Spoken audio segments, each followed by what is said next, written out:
What's up, y'all? Welcome back to the SuperCupofJoe. Hope everyone's doing well. This is gonna be my top 20 movies of 2020. Every year I do a movie list for my friends. I used to do it on like Snapchat and Instagram, but this is gonna be like my first video doing it. I started back in 2017. I did like top 17 movies of 2017, then that was like top 18, top 19. Now we're at top 20. This is gonna be the last video of the year unless they randomly drop like a Spider-Man 3 trailer or something like that. My 5 honorable mentions: Mortal Kombat Legends, Scorpion's Revenge, a small animated film for the Mortal Kombat series, but it's really cool. White Lie, a movie about a girl who lies about having cancer for social and financial gain, comes back to bite her in the butt. I'm thinking of ending things on Netflix, just a weird, bizarre, crazy movie, but it's very detailed and creative. Extraction, another Netflix movie with Chris Hemsworth and the Russo brothers, Civil War, Infinity War, Endgame, they were on board producing. And Sputnik, a Russian sci-fi horror film, very interesting plot. I feel like they could have done more with it though. I feel like the Venom movie should have been something like this, more of like an origin story and like how the symbiote first came to Earth. There's 2 other movies that premiered this year, but they're not available in my country yet. One Night in Miami comes out next month, and then Nomadland comes out in February. So if those movies are good, they'll be on the 2021 list. So starting off the list at 20 is a movie called Archive.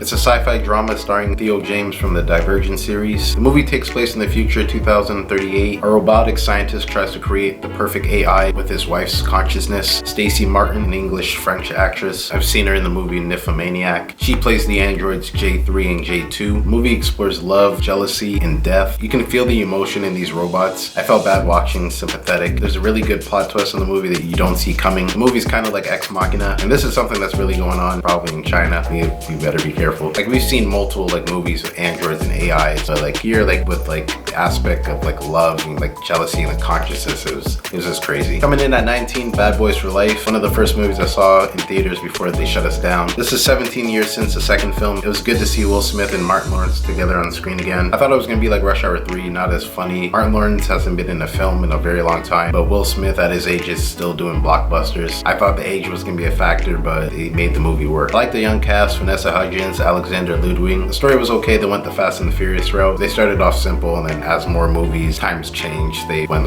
over the top explosions, slow motion action fighting and all that stuff. So that's the route they went, but I wouldn't mind another movie. 18 is Tenet. This movie was hard to understand, and I like the quote they use in the movie: try not to understand it. And that's how you gotta watch this movie. Regardless, it was a special experience in the theater. I don't think people will have the experience they were meant to have watching this at home versus in the theaters. You can't really do that much, but I was lucky enough to see it in theaters. Most of Christopher Nolan's movies are great. My favorites are Dark Knight trilogy, Inception, and The Prestige. This was my most anticipated film of the year. I like Robert Pattinson. He's been getting a lot of roles lately, and I can't wait to see him in Batman. John David Washington, Denzel Washington's son. I like him too. His acting isn't too expressive. He's kind of chill, laid back. He sounds like Denzel, but his face is relaxed. If you're new to him, check out the show Ballers with Dwayne Johnson. He's really good in that show. The movie didn't quite live up to my expectations. My expectations were very high, but it was still an accomplishment. There was no green screens or CGI. It's all stunt work. I like the action. All the scenes with everything going backwards look really cool. The third half of the movie is epic. The sound editing and mixing is very, very loud. You might find the first half a little boring, probably confusing. When we get to the last arc, that's when it's popping. At 17 is a movie called The Outpost. I saw this in the summer. I see that it's recently on Netflix now. It's a war movie based off of true events in the book The Outpost, an untold story of American valor. It features Scott Eastwood, Orlando Bloom, and Caleb Landry Jones. The acting in the movie kind of threw me off because they were always joking, even in dire situations. The second half of this movie is very intense. I remember looking it up back then, and the numbers are a little different in the movie, but the main story, it tells a story of 53 soldiers battling against 400 enemy insurgents at an outpost. It's just a very intense movie. It being based off true events makes it even more, well, not more exciting, just you locked in the movie and you want to see it to the end. Number 16, The Gentleman, a Guy Ritchie film. Some of my favorite Guy Ritchie films: Rock and Rolla, the Sherlock Holmes movies with Robert Downey Jr., The Man from U.N.C.L.E., King Arthur, Legend of the Sword. He also did the Aladdin movie, the live action, but I didn't really care for that one. He just has a unique way of storytelling. I really like it.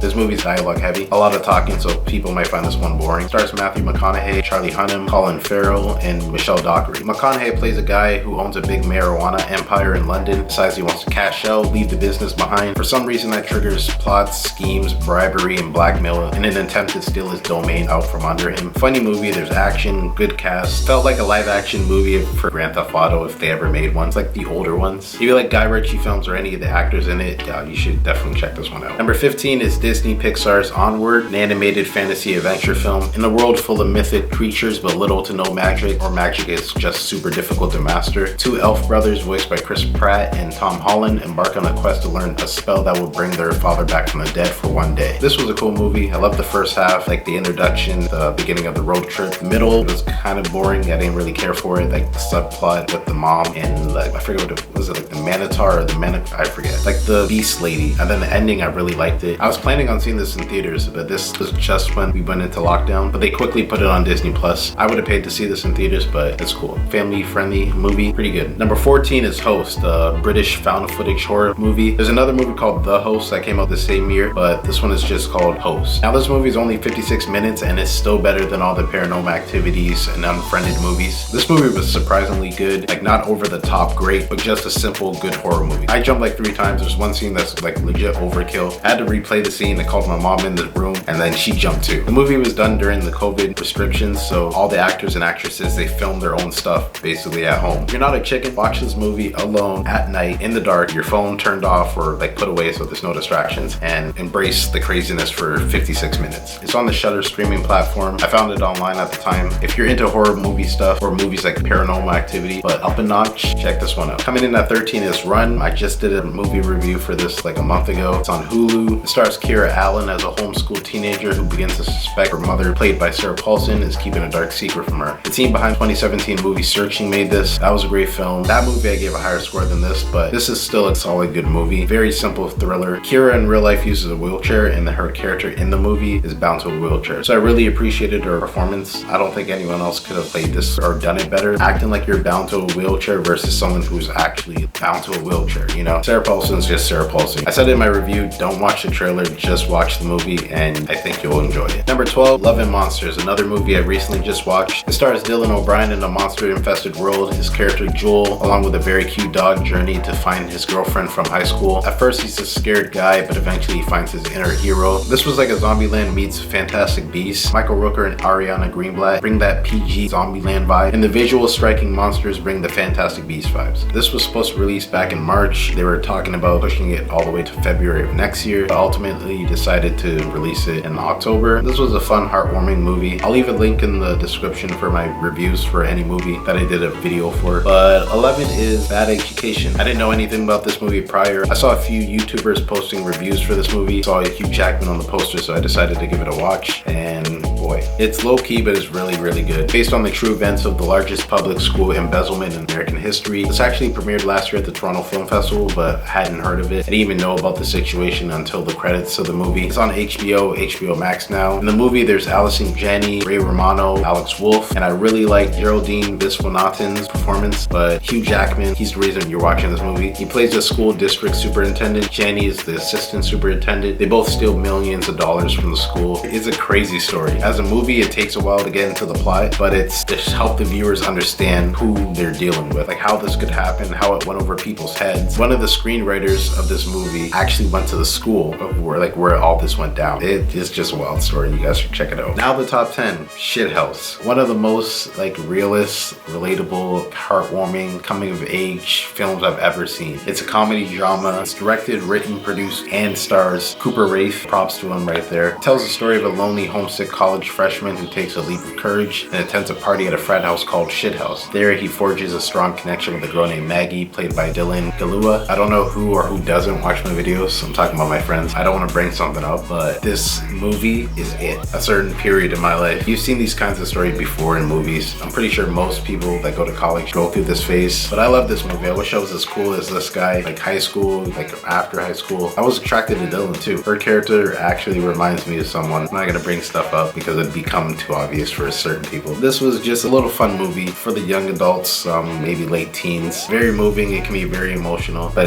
it's super relatable. The jokes aren't rated R, over the top cussing like Superbad and 21 Jump Street. There are a few bad words in here, but it's still friendly. Really good movie. Number 9 is Ma Rainey's Black Bottom.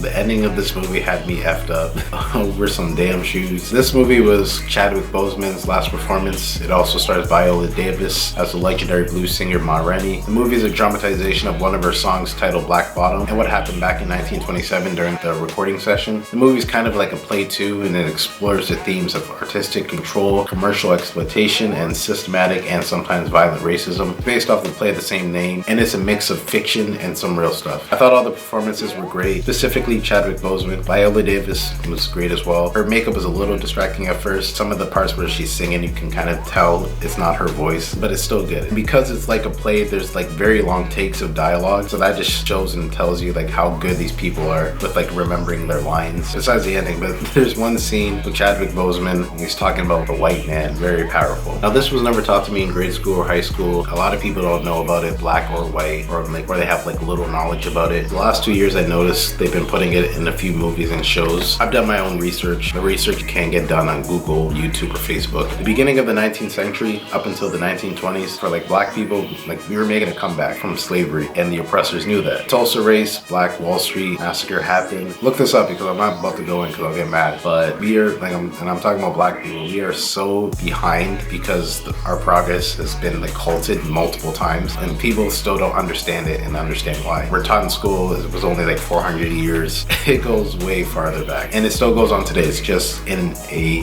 evolved way where they can get away with it, or it goes over people's heads. So anytime I see an emotional like black performance in movies, I feel that shit. Now it kind of makes me like, can say like I'm part of like the woke black people community. I don't like hate other races and stuff, but like I feel a certain way towards Caucasians, whatever. So like you got to be careful with me now with like your jokes and stuff. I don't play that shit anymore. But this was a nice movie. If you appreciate theater, you want to see Chadwick's last performance. Number 8, the award for most stressful movie of the year goes to Swallow. This was the most excruciating film I've seen in a while. I actually just watched it for the first time like 2 weeks ago. It's about a young woman played by the beautiful Haley Bennett who suffers from pica, a disorder that gives you an impulse to consume shit you shouldn't be eating. I knew about pica, but I didn't know it could go this far. I had to do research and see real life people who suffer from this and see if like it could get this far. They're not exaggerating. People really be eating thumbtacks, batteries, like metal objects. This movie was crazy. I had to keep pausing because I was yelling at the TV. I heard to stop because her character is pregnant in the movie too. Very scary. Just knowing people out there that can't control themselves, it sucks. And in the movie it sucks even more. This girl, like, she doesn't have any like real family that like support her and stuff. She has a husband, but he's like a piece of crap. He's rich. She's always busy with work, so she's in the house most of the day by herself, just like cleaning and like messing around, like not doing anything. And then when he does come home and then she's trying to like get his attention and stuff, his mind's always somewhere else, or he belittles her. She doesn't have any family around. It's his family that's always like constantly around her, making the decisions for her. So girls that I see on like Twitter and stuff talking about like they want to be a housewife, they don't want to work, they just want a rich person to isolate themselves, they don't need no friends or family.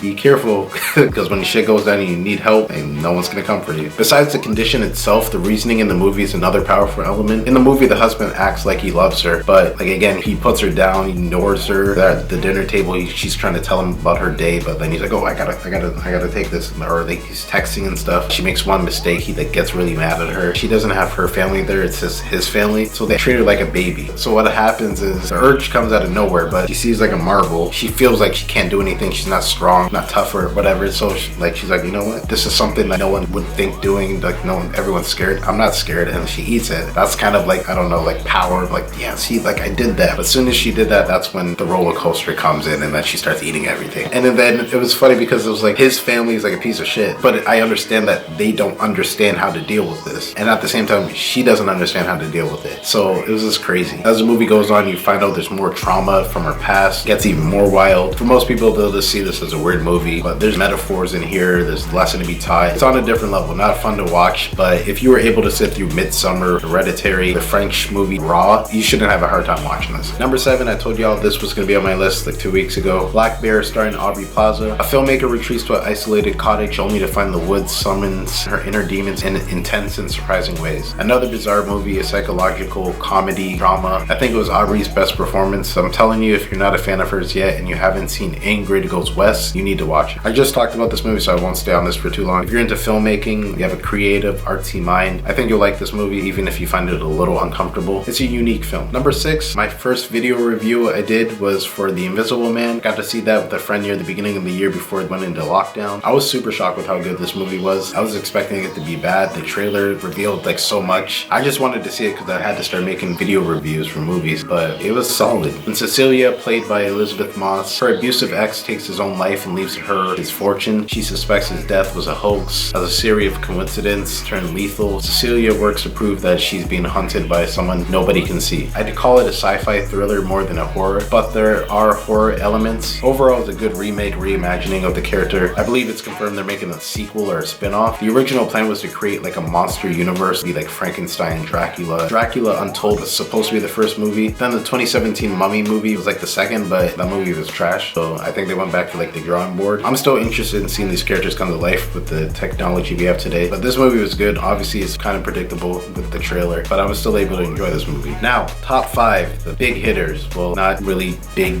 hitters. Again, we were supposed to have so many other movies this year. Godzilla vs. Kong, The King's Man, Black Widow, Morbius, A Quiet Place Part 2, Fast 9, No Time to Die, Venom 2, Dune. There's only 3 movies I saw in theaters this year. It was Bad Boys, The Invisible Man, and Tenet. Everything else was on a streaming platform. Very different year. I hope things get better next year. Those movies aren't pushed again further. Like we were supposed to get Batman next year, now it's gonna be the following year. We're supposed to get Spider-Man in the summer next year, now it's gonna be like Christmas time. It might get pushed again. I don't know. So now, number 5 is The Five Bloods, Spike Lee film. Another thing, Netflix won this year. I don't know how much money they made, but they capitalized. They were releasing a bunch of big budget movies. This film's plot follows a group of 4 ancient African-American war vets who return to the country of Vietnam in search of the remains of their fallen squad leader, as well as treasure they buried while serving there. This was another one of Chadwick Boseman's last performances. He didn't have that much screen time, but the rest of the cast in the movie was great. Delroy Lindo stole the show. The scene with his son, played by Jonathan Majors, another good actor in The Landmine. The scene where he's talking into the camera was deep. He deserves an Oscar for this. The scenery in the film was beautiful. I said in my video review, the landscape of Vietnam looked like the video game Uncharted. I like how there was different cam ratios with flashbacks, present while in the city, then present in Vietnam. It can feel a little disjointed because of it. The movie's very long too. You might feel lost. I didn't. But Spike did a good job here. In real life, he's a little hard-headed and no filter, but this was a good movie. Number 4 was another surprisingly good movie on Hulu called Palm Springs. Andy Samberg and How I Met Your Mother's Kristen Milioti.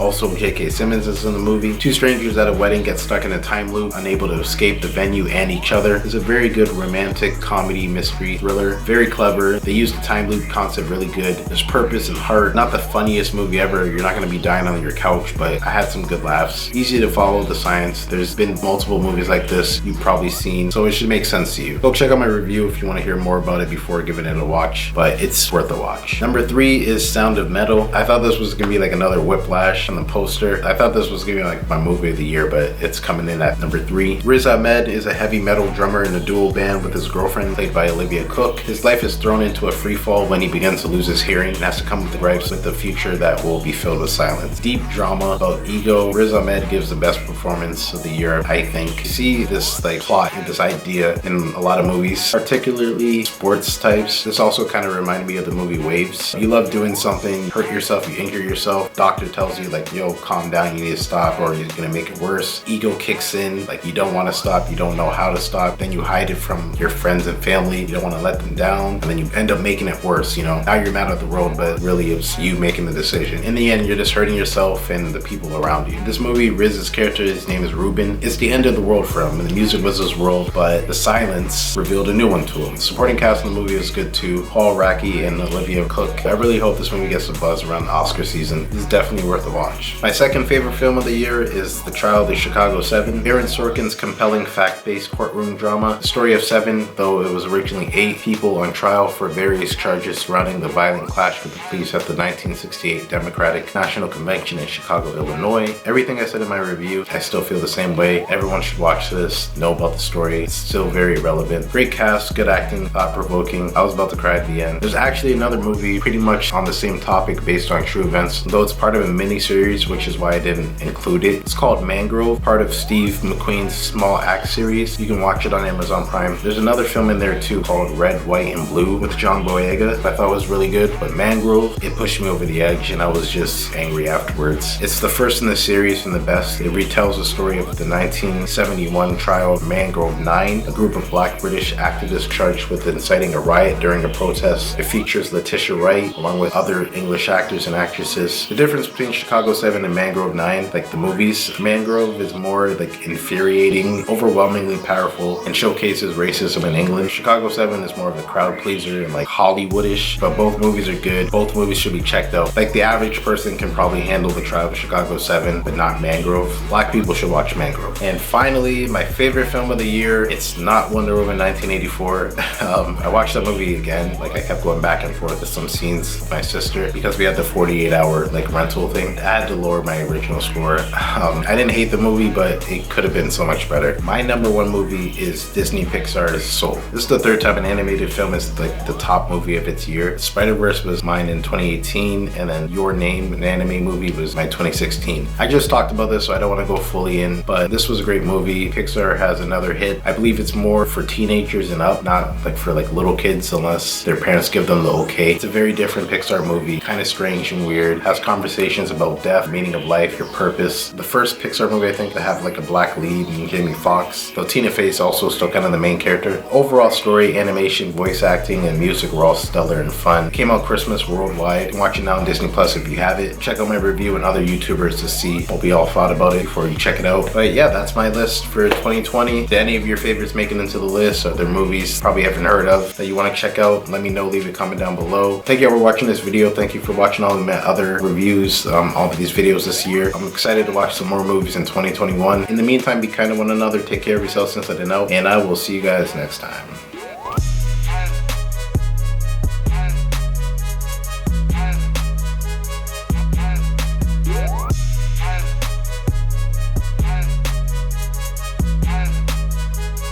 The legend will never die.